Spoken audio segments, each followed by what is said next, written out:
Uh, what I want to talk about this morning is, if you will, the context for what you're going to be talking about for the next 48 hours. Everybody in this room is, to varying degrees, an expert in education. And most of you are experts in higher education in particular. Therefore, I operate on the premise that you know more than I do about most of the issues you'll be discussing for the next 2 days.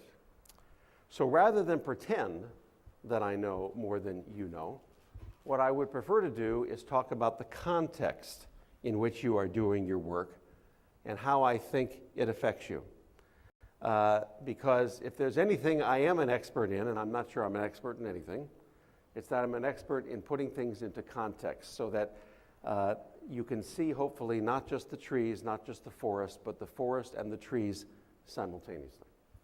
I actually believe that the greatest leaders are the ones who can do both, and it's very hard. We all know people who are phenomenal tacticians. They get to work and they plow through it, and they are phenomenal at getting that work out of their inbox and into the outbox, and we envy them. But when you ask them, what's your strategy, what's your long-term thinking, they're a deer in the headlights. And we also know people who say, I have this great vision and I can see where we're going to be going as a country, as an organization, as a college, a university 20 years from now, but I'm having trouble getting something done this afternoon. It's hard to do both. But I am more convinced than ever that the great leadership happens in two ways. It really, in many ways, it happens at the intersection of the forest and the trees, the ability to see the short term and the long term, and it also happens at the intersection of the public, private, nonprofit, and philanthropic sectors. It occurs at the intersection of emerging and established leaders. It intersects in so many ways that what I'm really saying to you is that if there's one fundamental premise of everything I say, is that the most interesting leadership and the most effective leadership and the most effective change in the world today is happening by linking and leveraging the resources of other people in other generations, in other sectors, and in other places.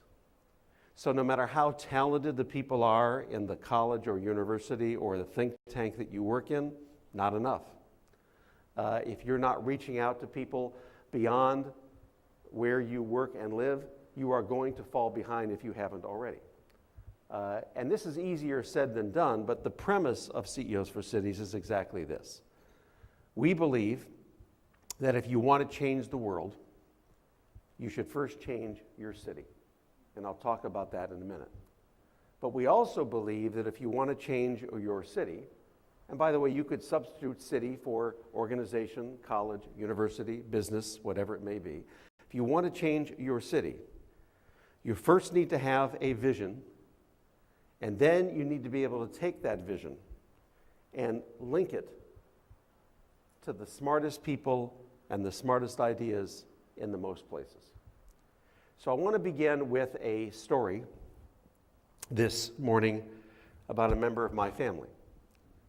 My father-in-law was a prisoner of war in World War II. He and my mother-in-law, Mary, were born in September. He enlisted and went off to the war, World War II, just 45 days later. And within 35 days from that, he was caught as a prisoner in the Battle of the Bulge. So 90 days after having been married, he finds himself behind barbed wire, cruel guards, almost no food, and men that he's never seen or met before. When Mike Zone was liberated, a little less than a year later, he was literally emaciated. This was a man who went to war, weighed 220 pounds, and came back home weighing about 140. And he didn't like to talk about his experience. In fact, he almost never talked about it. And after he died of a heart attack many years later, my wife Peggy and I decided that we wanted to write a book about his life because he was an extraordinary man. and became almost, I don't think I'm exaggerating, a legendary leader in his hometown of Cleveland on the west side. So one day, my mother-in-law pulled out of the closet something she had never ever shown the 9 Zone children. And that was his diary, as you can see up there on that slide, that he had kept as a prisoner of war. The handwriting was still legible, although faded. And to this day, it is the most remarkable book I've ever read, and I doubt I'll ever read a book as remarkable. And as we read, often crying through this diary, it became very clear how Mike Zone survived when younger men and stronger men and healthier men did not. All throughout the diary, where there were 2 things that jumped out. First, Mike Zone was Italian. He loved to eat pasta, but he had no idea how to cook it. And yet, all throughout the diary were these intricate pasta recipes. So exquisite, so intricate, that Mary Zone, who was a great cook, used those recipes almost to a T when he came back home after having been liberated. And of course, throughout the diary were the stories of the 9 Zone children, one of whom would someday become my wife, that he would raise. Now, if it isn't obvious to you how he survived, let me put it in real simple terms. He could close his eyes and he could see something the other men could not. He could see as his own future. The greatest gift that we can give to each other, to our children, I would say to an institution, to a country, to a state or a city, is the ability to see your own future. Some of you have heard the story of Admiral Stockdale, who was a prisoner of war in Vietnam. And they asked Admiral Stockdale, how was it that you were able to survive? And he came up with something that now has become known as the Stockdale paradox. And the Stockdale paradox goes something like this. Stockdale said that there were some men who were so convinced that they would be freed from the prisoner of war camps in Vietnam that Thanksgiving would come and go and they would get disheartened. Christmas would come and go and they would get saddened. Easter would come and go and they started to get depressed. And all of a sudden, these men who were the eternal optimists died in many ways of broken hearts. And then there was another group of men who said, we're never going to get freed. The people of America have forgotten us. Let's get real. We're going to die right here in these camps. And unfortunately, many of them did. And then there were the third set of men, the Admiral Stockdales, who basically said, we are not going to get freed in Thanksgiving, in Christmas, or Easter, or probably any time in the near future. But here's the thing, guys. We are absolutely, totally positive that we will be freed. We have an irrevocable belief and sense of optimism that no matter how hard things are and no matter how long it takes, we will be freed. And in a sense, although my father-in-law certainly didn't know Admiral Stockdale and wouldn't have been as articulate about it as he was, that was him too. That he was able to see beyond the barbed wire, he was able to see beyond the cruelty of the guards and see something that Admiral Stockdale could see and certain people can see and certain people cannot. And I would argue that this has its applications everywhere.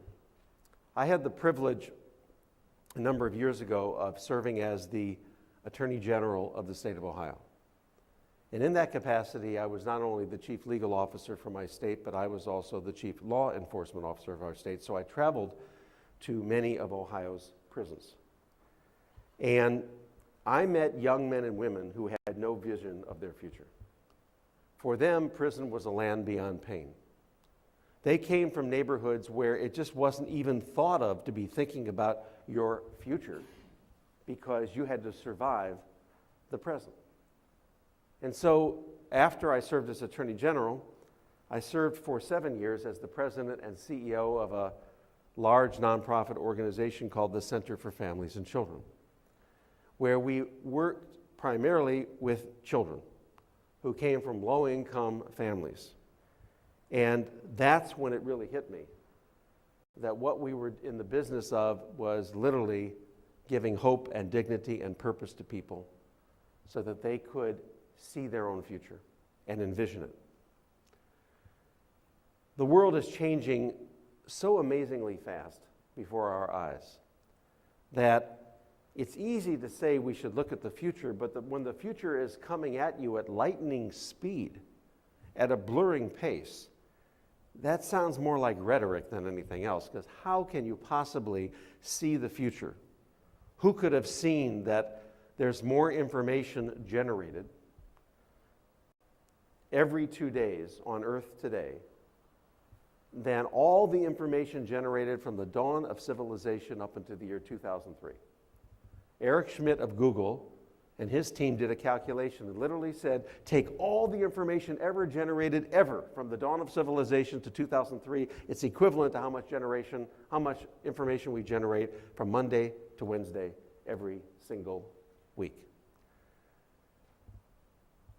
There's more information that goes over the internet every second that went over the internet 20 years ago, over a course of literally years and years and years. There are 7 billion people on Earth. It's a lot of people. But there are more than that, more text messages than there are people on Earth sent every day. Here is something that I'm not even sure Nancy Zimpher knows, although she might know this, because she might have heard me say this, but she's the only person who knows this fact that I'm about to tell you. 42% of those $8 billion text messages are sent literally by one person, my daughter, Jessica. So I have a firsthand knowledge of this. And if you're a parent, you do too. Meaning that this is also a generation that is the ultimate multitaskers. My daughter is not any different than your daughter or your son or sons or daughters that you know, who are able literally to see the forest and the trees at the same time. Unfortunately, sometimes they don't always get the trees done because they're looking too much at the forest, but this is a phenomenal skill to have if we can somehow harness it in the next generation. My son Jason is different than Jessica in many ways, but one thing is the same, and that is that they're very future tense oriented. In other words, they live in the future tense, not the present tense. And when Jason graduated from Syracuse University, not that many years ago, Peggy and I went to him and we said what most parents would say to their kids: what do you want to do with your life? And Jason said something to Peggy and me that I never would have thought to ever say to my mom and dad, but Jason wasn't kidding. And I actually don't think he's that unusual for his generation, although at the time we thought he was. What Jason said was, and I tell you this is an exact quote, Jason said, what I want to do hasn't been invented yet. What a wonderful way to think.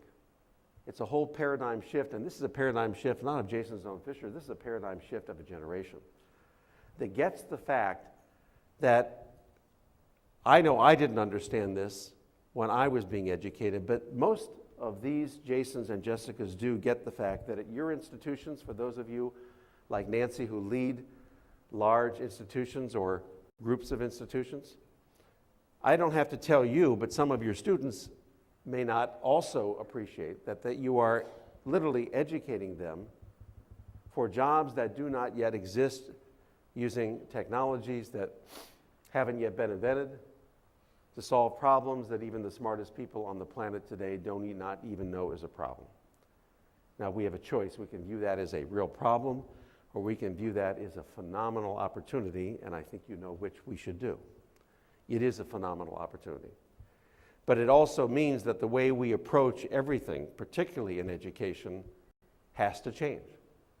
And so this has had a profound effect on the world of jobs and employment. This is the area that I probably know best. If I'm an expert in anything, and I'm not, I'm an expert in economic development, not higher education. So I look at higher education not through the lens of a higher educator. I look at higher education through the lens of an economic developer. Because when I served as lieutenant governor, I had the opportunity to also have another role, a dual role. I was also the director of the Ohio Department of Economic Development. And so for my 4 years as lieutenant governor, I spent 100% of my time on one issue, and that was how to grow Ohio's economy, link it to the global economy, do economic gardening, which means that you're actually growing businesses from the ground in your own soil, but at the same time attracting foreign investment, attracting companies everywhere. And one of the things that really pained me, and I saw every day, is I would go to factories, and I would see this beautiful equipment. I went to the GM factories and the Chrysler factories and the Ford factories, but other factories too. And there was a common thing I was seeing. I was seeing this unbelievable technology. But I was seeing very few people in these plants. It was shocking to me. I would literally say to the foreman, "Where is everybody?"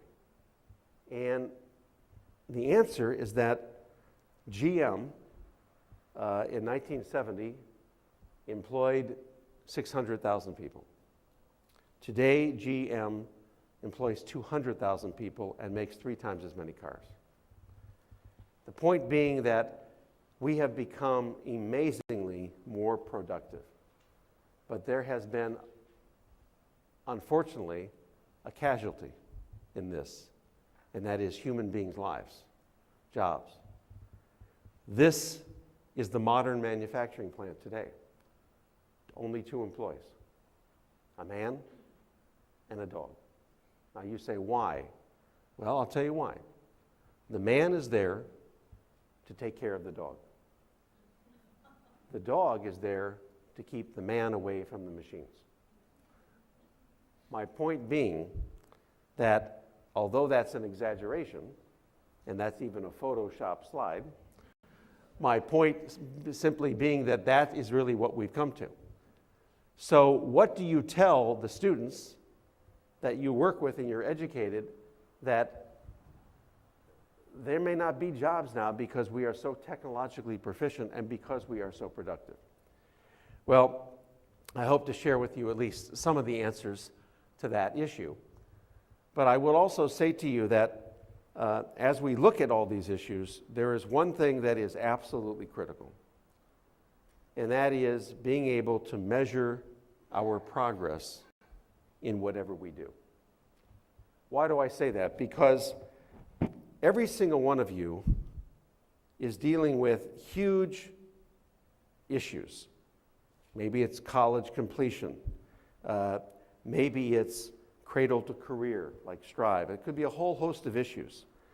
But every one of those issues, although it gets people excited, it's hard to keep people excited. The best example of this in American history is poverty. This is the issue that has been with us our whole lives. Lyndon Johnson did a war on poverty. And unfortunately, what happens is when you have big issues that you have to tackle, fatigue sits in. And even the most motivated and best intentioned people either lose progress or lose momentum or lose faith. So I actually believe that something else that's critically important is that once you've identified the context, once you've understood the goals, it's equally important to have a set of benchmarks, but I like to call them rallying points, not benchmarks. Benchmark is static. It's like, okay, we're measuring our progress. How did we do well on these metrics? But if you can convert a metric to a rallying point and get people mobilized and motivated around that benchmark, and by the way, if you want to do that, don't call it a benchmark. We call it, at CEOs for Cities, something called a dividend, a city dividend. What we basically say is that if you can take something that you know is important to the success of your city, then convert it into achievable, measurable bites that show what the economic impact will be on the community, and then mobilize around it. And so we have developed a number of dividends, but the best known dividend is the one that is in the title of my talk, which is why I better get to it, and that is the talent dividend. We have developed 3 dividends that we think help cities make progress. The first among all equals is what we call the talent dividend. We say that if you can increase the level of college attainment in your city and your region not by 20%, not by 10%, but by 1%, because everybody can relate to 1%, and very few people can relate to anything much more than 1%. And you can show what the economic impact will be of moving the needle just 1%. It can be pretty powerful.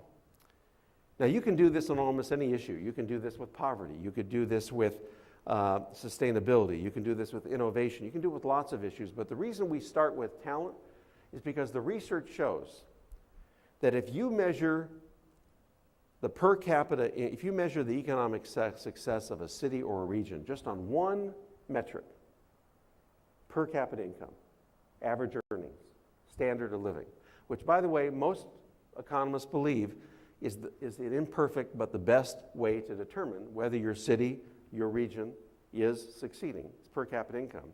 Our research shows that although there is no secret sauce to city or regional success, the closest thing you will ever come to secret sauce is something that says that 58% of your success comes down to one thing. And our research shows that literally, if you increase your talent dividend by just 1% every year, it basically can mean, it can be attributed to 58% of your economic progress. If we were to increase the 2-year and 4-year degree completion in the top 50 metropolitan regions of America, we would be increasing the per capita income of our country every year, this is not a one-time deal, every year by $143 billion. Billion. If you told the U.S. Congress and the U.S. Senate and President Obama today that we have an opportunity to bring in a new industry, a new business, whatever it is, into America that will now start increasing the standard of living of Americans by almost $150 billion a year, Congress would have a special session to say, what do we need to do? It sounds like it's a man on the moon kind of project. Let's just do it. Well, guess what? Most change is hidden in plain sight. It's not a new business. It's not sending a man to the moon. It's taking the human resources we already have on this planet and helping them get educated.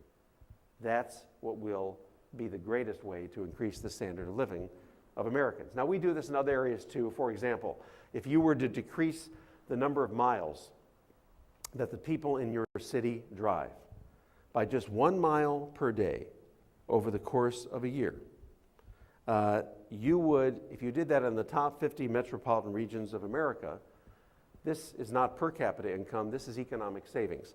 That's $31 billion saved every year on car repairs, buying gas, buying the car itself, fixing potholes, paving highways. The point is that we would begin to move to a country of walkable urbanism as opposed to a country of drivable suburbanism. There's nothing wrong with living in the suburbs. There's nothing wrong living in the country. But the truth is that most people think that, let's take two people as an example. One person lives in the suburbs of the country and has solar panels on their roof. And everything they do is sustainable. They drive an electric car or they are hybrid. And then over here you have somebody who lives in a relatively small condo or apartment in New York City or Chicago. They drive, if they drive at all, they drive a car that is not hybrid. No solar panels. I don't know what solar panels is. Who has the smaller carbon footprint? I guarantee you it's the person in Chicago who doesn't even know what a solar panel is.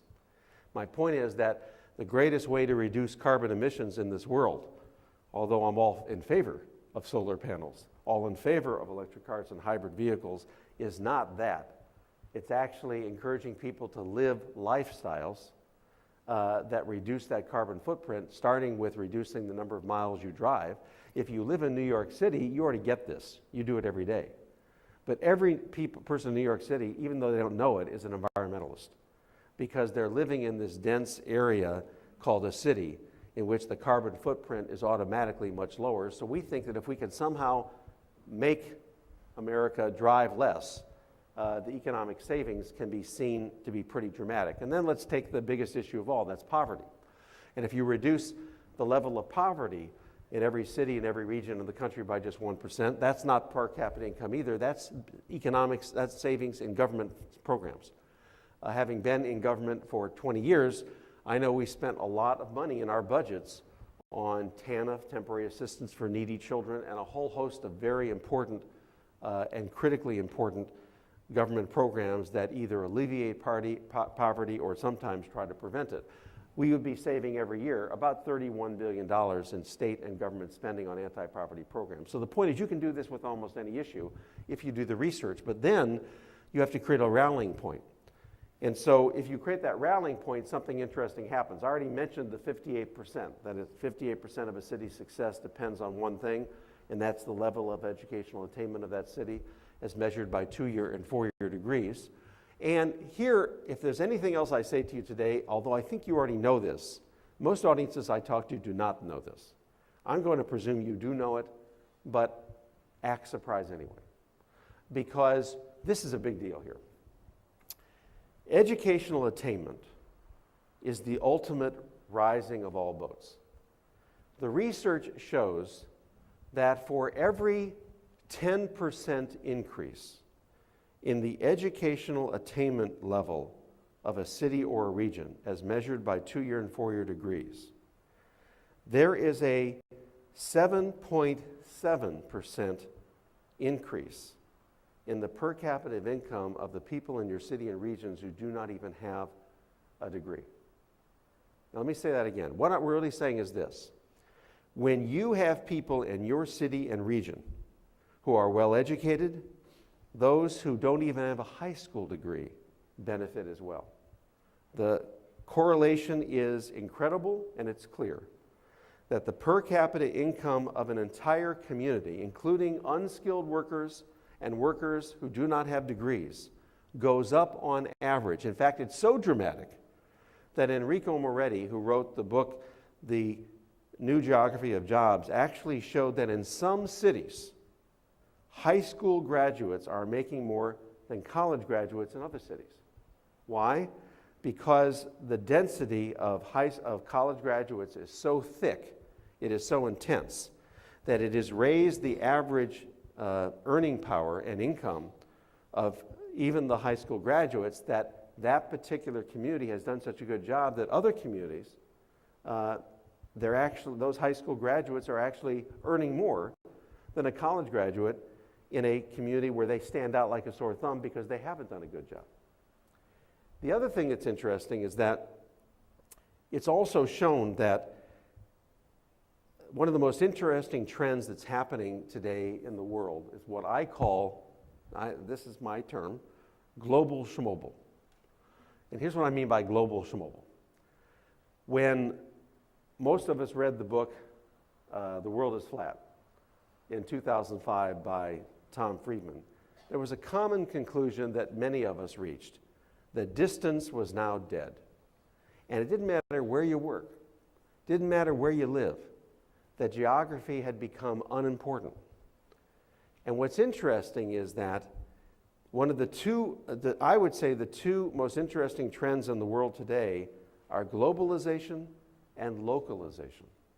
And localization has become more important because of globalization. Now, what I'm saying is this, that actually location, it's called the location paradox, that as the world has become flatter, where you live and where you work has never become more important, not less important. Why is that? Because the economists say that if you truly want to create jobs, if you truly want to create knowledge, if you truly want to create an increased per capita income, and if you truly want to create innovation, the best way to do it is by clustering smart people together in the same geographical place. And I don't mean the same city. I mean the same place in a city. Hubs, clusters, whatever you call them. When I was a lieutenant governor and director of economic development, we wrote Ohio's first ever strategic plan. and we developed a concept called Ohio Hubs of Innovation and Opportunity.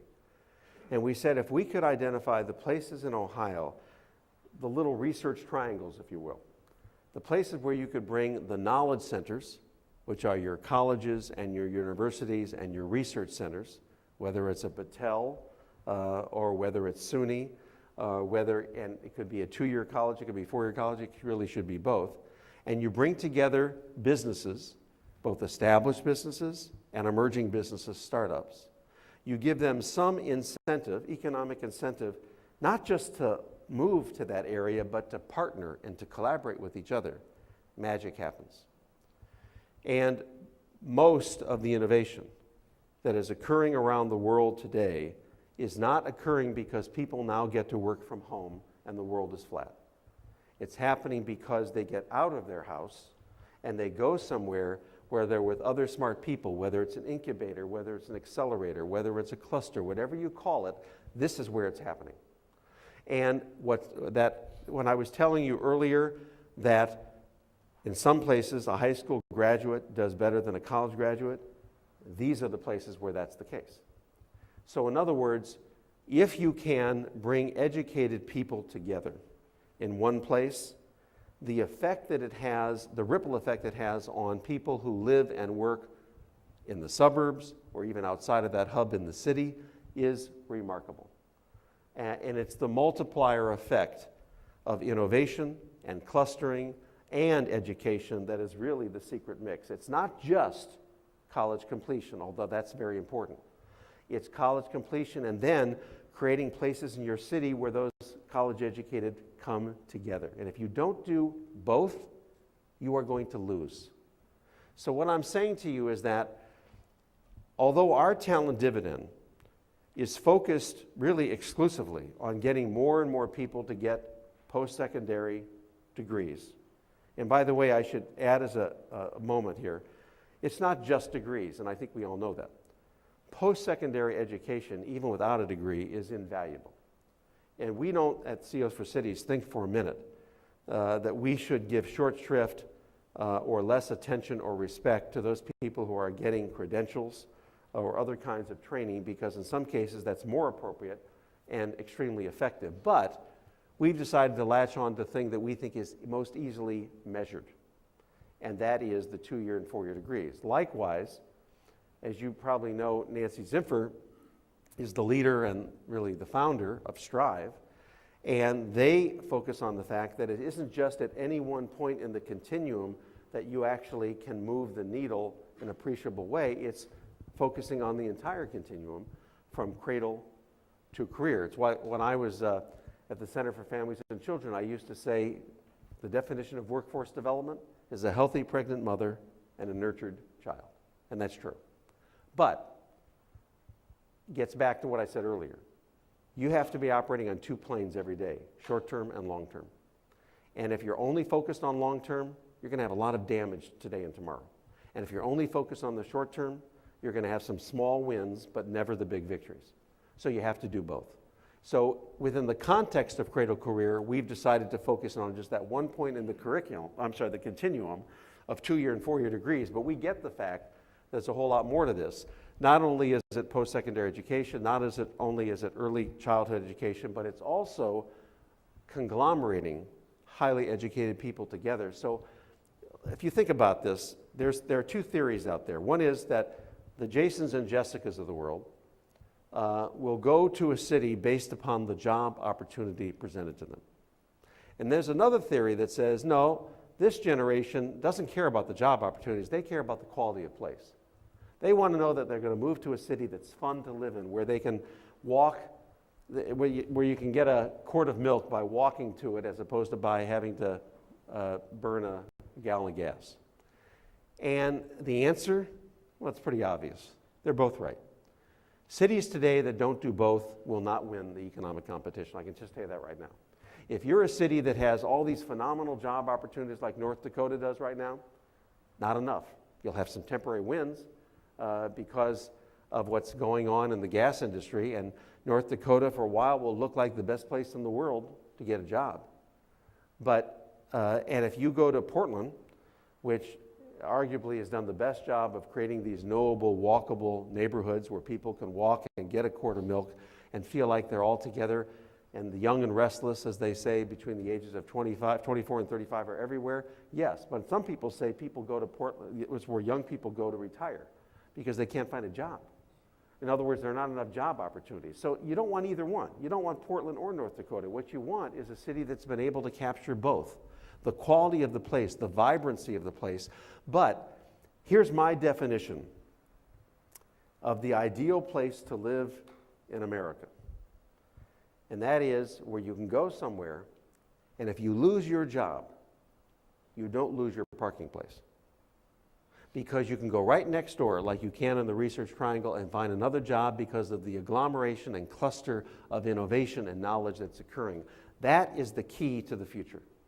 And the cities and the regions that will succeed will be the ones that know how to educate from cradle to career, that focus on all aspects of that continuum, but short-term focus most on post-secondary credentials. And of those post-secondary credentials, focus most, but not exclusively, on 2-year and 4-year degrees. But wait, I'm still not done. And then create a culture of innovation and talent that clusters these people together so that they're really creating innovation. 2/3 of the jobs in America are not innovation jobs. This is what's interesting. 2/3 of the jobs in America are service jobs. They're yoga teachers. They're hairstylists. They're even lawyers and doctors. They're not innovation jobs. So how is it that an innovation industry that is only 10% of America's jobs is so important? Isn't this really just a fad? The answer is no. In public policy, the thing you always want to look at is the multiplier effect, the return on investment. The largest multiplier effect there is today that we know of in economic development are innovation jobs. Meaning that innovation jobs create jobs outside of the innovation sector. One way to think about it is that service jobs are not the cause of economic growth. They are the effect of economic growth. When the innovation sector grows, the service sector grows because they are there to serve the innovators.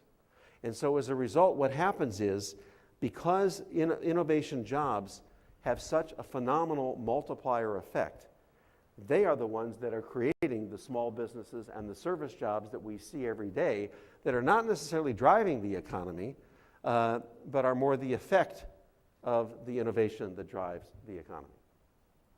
So, we have a Talent Dividend Prize.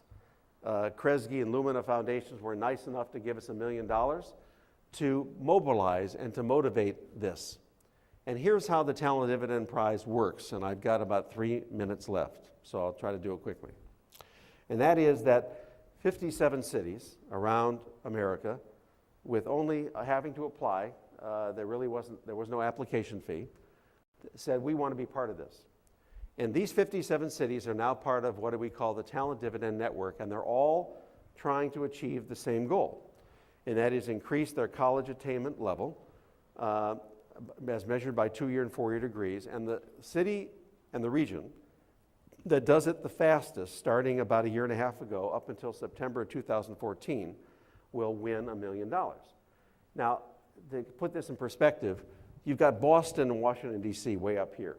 They already have this very high educational attainment rate. Let's take Las Vegas, which has one of the lowest. Las Vegas can win the competition. They're competing against themselves. They're not competing against Boston because it's how fast you move from where you start. It's not whether or not you get to be number one. What we're trying to do is see how well you're doing.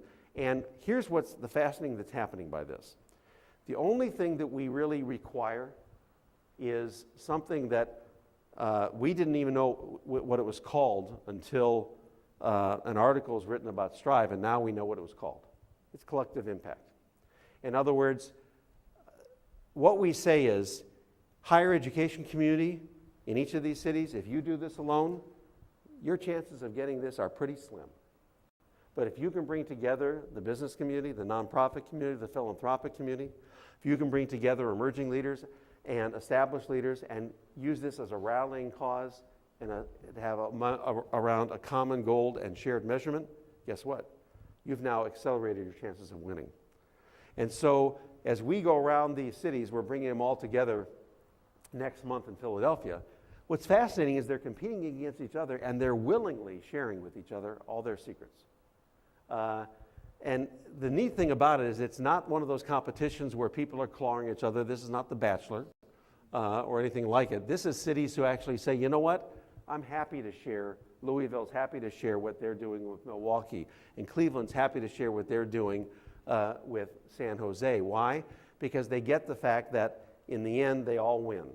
Yes, one city will get $1 million, but 56 cities will come up with new ways, new strategies, new tactics by working together cross-sector and cross-generational to achieve the talent dividend, and that will have a dramatic effect of literally eliminating the silos.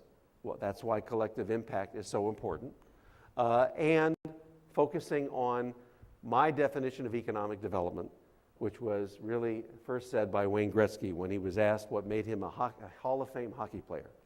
And he said, hey, I just learned how to skate where the puck was going, not where the puck is. That's what education's all about. That's Jason's job that hasn't been invented yet. If we can find a way to work together, cross-sector, cross-generational, doing it in a way that brings us together to share the smartest ideas and we're clustering all together, focusing on education in all its levels, but particularly post-secondary, and always recognizing that there's something more to learn from somewhere else, someone else, somewhere else, and there's always a new idea around the curve that we can't even see, we will win, because we will skate where the puck is going. The final thing I'll say to you this is that my favorite quote is Steve Jobs. I'm often asked, what's the mission of CEOs for Cities? And I always try to come up with a definition that it doesn't sound like jargon. And we have got some great definitions, which I will not share with you today, that are in our strategic plan, but even those are little jargon. So I came across this quote from Steve Jobs, and I've adopted it as the informal mission of CEOs for Cities. It's not in the strategic plan, Nancy, but it's my informal mission of CEOs for Cities. And this was what Steve Jobs put in his own resume once early on in his career. He said, I tear down walls, I build bridges, and I light fires. That, in many ways, is what all of you do today, and the best way that we will succeed and skate where the puck is going. Thank you.